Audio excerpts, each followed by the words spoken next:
अस्सलामुअलैकुम दोस्तों, मैं हूं हमज़ा और आप देख रहे हैं देसी फूड स्ट्रीट। तो आज हम बनाएंगे टेस्टी मज़ेदार टिंडे। तो अगर आपको ये वीडियो थोड़ी सी वैल्यूएबल लगे तो वीडियो को लाइक करें, शेयर करें और चैनल को सब्सक्राइब करना ना भूलें। तो चलें वीडियो को शुरू करते हैं। तो आपने सबसे पहले इस तरह टिंडे काट लेने हैं।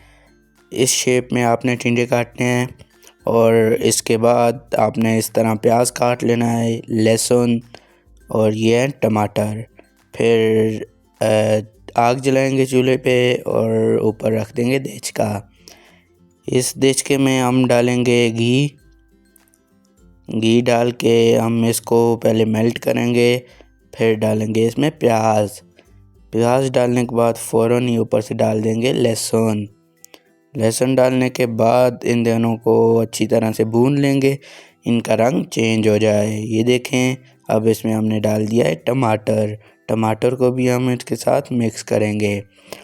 तो टमाटर मिक्स होने के बाद इसमें हम डालेंगे हरा मिर्च, हल्दी डालने के बाद नमक और फिर इसको अच्छी तरह से मिक्स करेंगे। जितना अच्छा आपका मसाला बनेगा उतने अच्छे आपके टिंडे बनेंगे।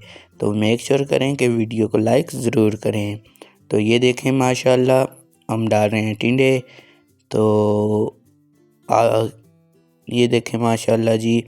अगर आपका कोई सवाल है तो आप हमें कमेंट बॉक्स में ज़रूर बताएं, तो हम उस पर भी अमल करेंगे। और अगली रेसिपी किस चीज़ की हो तो उसके लिए भी कमेंट करें। माशाल्लाह देखें जी, हमने इनको निकाल दिया है। सुभान अल्लाह।